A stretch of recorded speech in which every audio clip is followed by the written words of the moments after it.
Okay, so today we have this very interesting aluminum part. It has been welded up by a friend of mine, so I don't have any video of that, but I have to remachine this surface and drill a 3/4 inch hole in it. This is the way that I decided to clamp this down, is just by using a heel clamp as kind of a load disbursement bar there across the existing hole in the part on top of 2 pieces of square tube.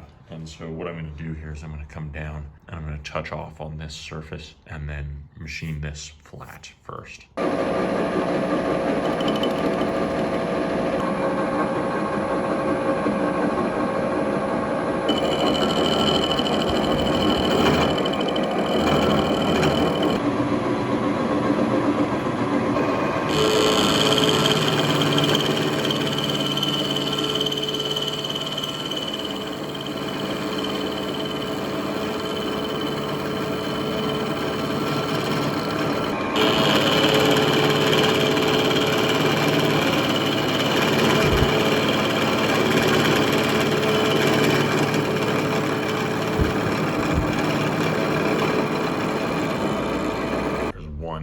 Complete shiny side. It's not perfectly flush. I would assume that this thing is pretty warped given the dents and dings that it has, and that we kind of put a lot of heat into it, but it will wear in too. It was pretty worn down. That's why we had to build up so far out here. The hole was really only in that middle section there, but it had a washer or something that really wore into the surface out here. So I'm gonna flip it over, do the other side, and then we will drill the hole. All right, so here's the second side, and we're gonna dial it into 0 on our indicator. 0, which should be the surface. There we go. Okay, so that should be this part of the surface. So the key, especially with an overhang like that, this thing, it already acts like a tuning fork because of this, but the key here is to move kind of fast. So once I get into it and I know I'm not cutting into that surface there, I'm going to kind of move right across it. I'll show you that here.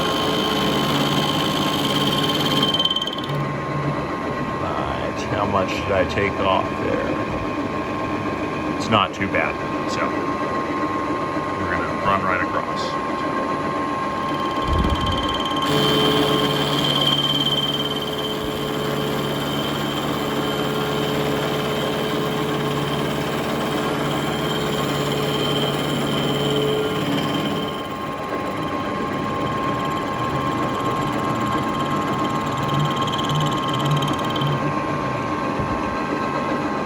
That turned out pretty good. So it took a little bit right there, but over here, can't even feel the difference. I almost think this, as far as that goes, this side turned out better.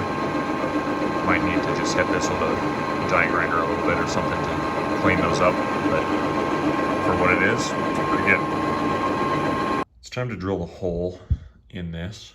The hole has to end up somewhere in here. We decided to just center it where the lengthwise location of it is, and so that'll be roughly right there. I made this trace of the part and some rough dimensions there.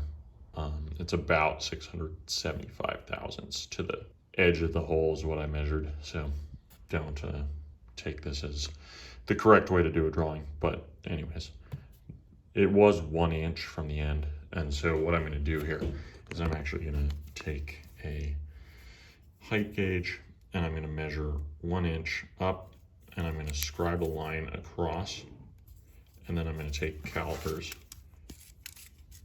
and I'm going to measure at that line, and that'll tell me the actual size of the part. Divide that by 2, set the height gauge to that, stand this up, run it across.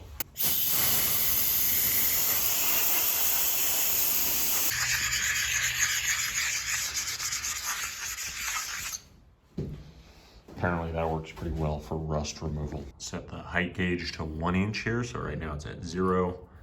I will bring this up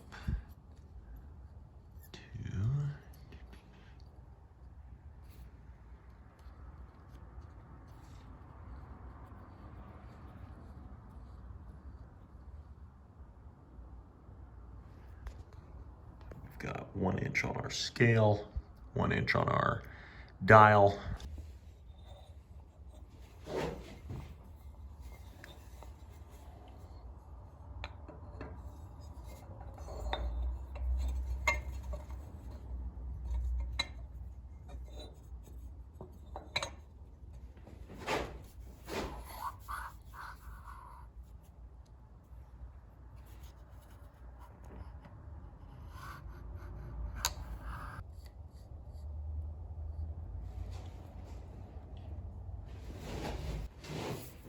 So we're looking at about 2 inch 80 thousandths. So that means we want 1 inch 40 thousandths is going to be centered crossways there.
All right, so that is 15 thousandths, almost oversize.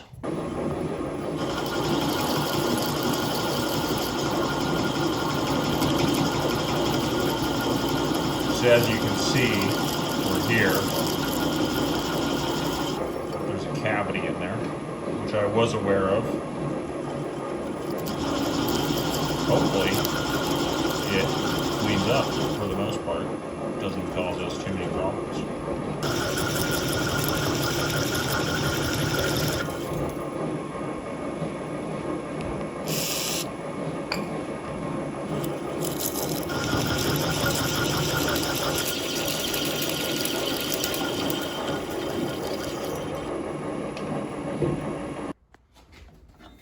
There we go.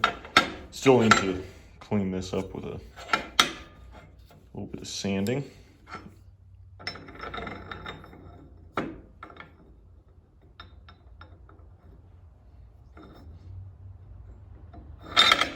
A decent fit, but could be a whole lot worse.